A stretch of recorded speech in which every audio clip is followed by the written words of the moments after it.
Back to it. Dr. Joseph J. Williams stated, whatever may be thought of the more or the less mythological traditions connected with the earliest Jews in North America, it is now particularly an established fact that the Jewish nation, Jewish at least in faith, and perhaps to in origin, long held, I repeat that, to in origin, long held sway south of the Sahara. The Encyclopedia of the Jewish Origins, of page 454 states. In later centuries, Jews are believed to have settled in Western Africa during the height of the Songhai, Mali, Ghana, and Kanam Bornu Empire.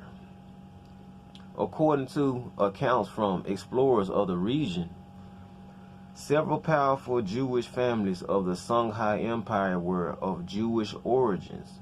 Some accounts place West Africa Jewish communities in the Undu forests of Dahomey South and Timbuktu in the 1930s. These groups still maintained a Torah scroll written in Aramaic into parchment with a hot iron instead of ink, so it could not be changed because they feared the greedy Romans and the other nations would come in, steal, and change the real true history like you see going on today.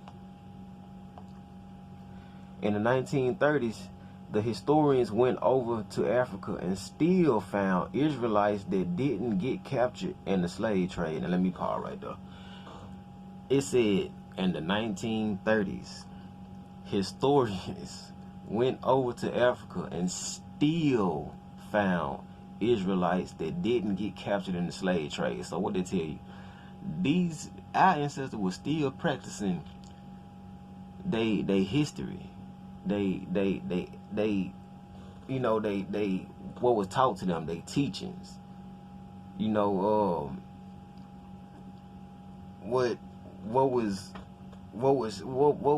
was transformed and rearranged and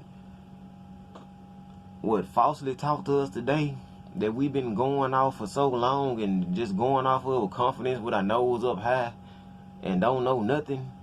Yeah, let me continue.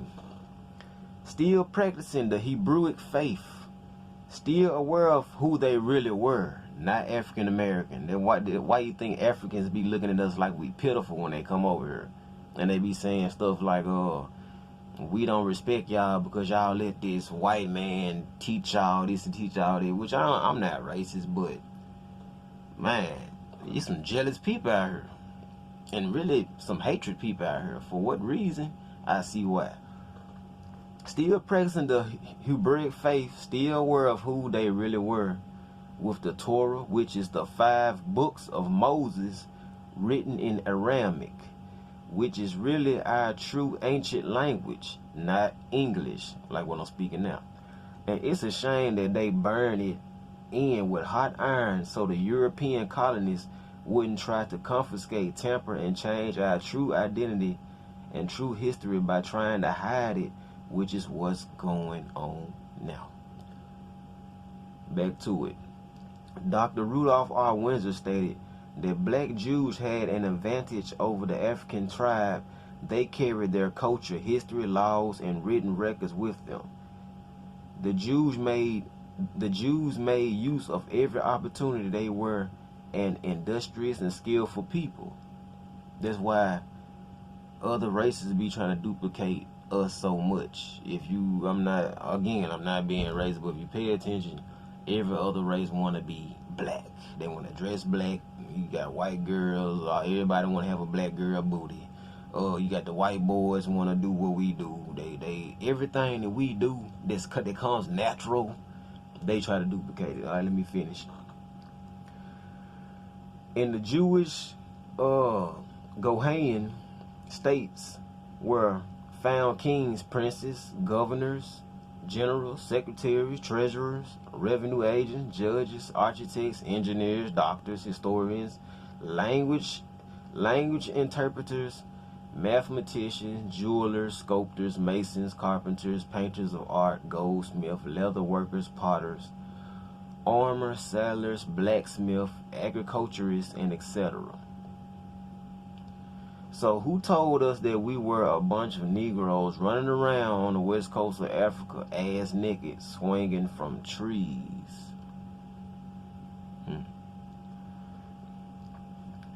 Who told us these lies? We was and still are a prestigious people, skillful people.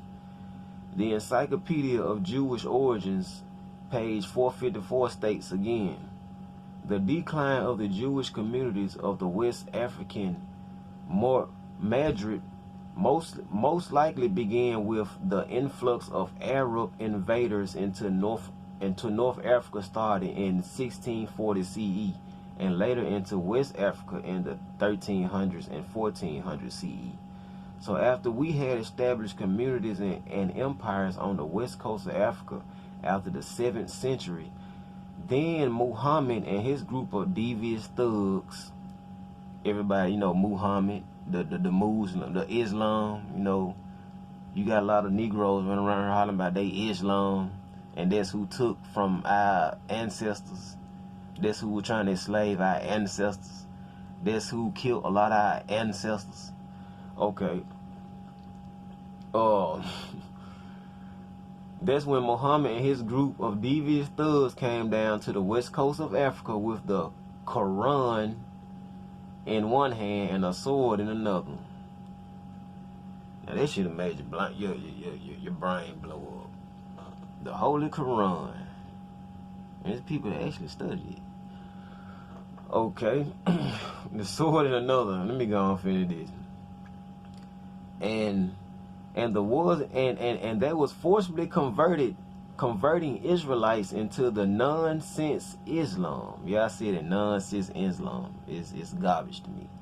That's not our true history. That's the Arabs' religion. Yeah, the Arabs. The ones that get to come over here now in this country, which we are not from, so I can't even get mad. You know, we are Israelites. You know, we supposed to be in Jerusalem. But they come over here and get loans to start businesses and do this and do that, and they get put up here and make us as, when I'm talking about, I'm speaking for my black brothers now, my decent fathers. They let the Arabs get put up here, and us, we be down here. It was all designed. It's not our fault, because really we the superior. I'm speaking on it now. That's not our history. That's the Arabs' religion. And that was the decline of the true Hebrew community over in the west coast of Africa. So by the Arabs coming over, the last group to come over and, you know,